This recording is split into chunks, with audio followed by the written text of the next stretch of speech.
လာပါရှင် Astro Garden Channel မှာကြိုဆိုပါရရှင်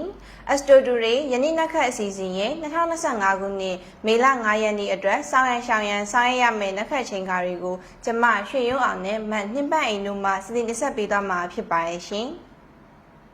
2025မေလ9ရက်တနင်္လာနေ့အတွက်တနင်္လာသားသမီးများပုံမူထီရောက်နိုင်တဲ့ကောင်းကျိုးနက်ခတ်9ပါးနဲ့မိမိတို့လုပ်ငန်းများဆောင်ရွက်လုပ်ကိုင်နိုင်ရန်နက်ခတ်အချိန်ကာကောင်းများကိုတင်ပြပေးသွားမှာဖြစ်ပါတယ်ရှင်။နနက်10:49မိနစ်မှနေ့လယ်17:09မိနစ်အတွင်းဖုံးကန်ကြီးမြင့်တဲ့လုပ်ငန်းများလုပ်ကိုင်နိုင်တဲ့ drug နက်ခတ်ကိန်းကြောက်တဲ့အချိန်ဖြစ်ပါတယ်ရှင်။နေ့လယ်1:41မိနစ်မှနေ့လယ်2:01မိနစ်အတွင်းစံထအောင်မြင်နိုင်ပြီးမြစ်တာရေးကိစ္စတွေကောင်းမွန်နိုင်တဲ့စုံနှက်ခတ်ကိန်းကြောက်တဲ့အချိန်ဖြစ်ပါတယ်ရှင်။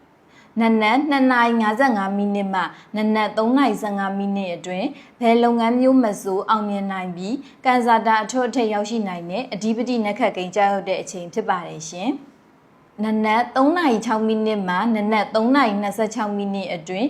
ရာထူးဩဇာအာဏာများကြီးမြင့်နိုင်တဲ့ထီးပြူနှက်ခတ်ကိန်းကြောက်တဲ့အချိန်ဖြစ်ပါတယ်ရှင်။နနက်6:31မိနစ်မှနနက်6:51မိနစ်အတွင်းမှာတော့အိမ်ချမ်းမြေရင်တွေရောင်းဝယ်ကိစ္စရများပြုလုပ်ရန်ကောင်းမွန်နိုင်တဲ့စင်ဖြူနှက်ခတ်ကိန်းကြောက်တဲ့အချိန်ဖြစ်ပါတယ်ရှင်။နနက်2:55မိနစ်မှနနက်3:15မိနစ်အတွင်း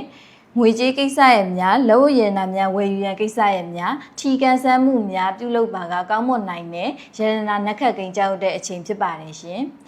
နေ့လယ်17:18မိနစ်မှနေ့လယ်17:38မိနစ်အတွင်းသာသမီရရှိနိုင်တဲ့တန်ဒီနှက်ခတ်ကိန်းကြောက်တဲ့အချိန်ဖြစ်ပါတယ်ရှင်။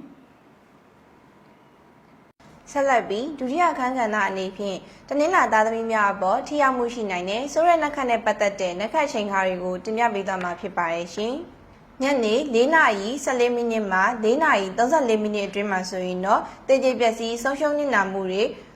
ဘေးရနေရင်ကြုံရတဲ့မရဏနှက်ခတ်အချိန်ကပဲဖြစ်ပါရဲ့ရှင်။ည9:06မိနစ်မှ9:26မိနစ်အတွင်းမှာဆိုရင်တော့အမှုခင်းပြဿနာတွေစိတ်ပင်ပန်းမှုတွေဖြစ်ရတဲ့တောကနှက်ခတ်ကိန်းကြောက်ရောက်တဲ့အချိန်ကပဲဖြစ်ပါရဲ့ရှင်။ညနေ4:42မိနစ်မှ9:02မိနစ်အတွင်းမှာဆိုရင်တော့ဆုံးရှုံးပျက်စီးမှုတွေဖြစ်စေနိုင်တဲ့ဆယ်ရိုင်နှက်ခတ်ကိန်းကြောက်ရောက်တဲ့အချိန်ကပဲဖြစ်ပါရဲ့ရှင်။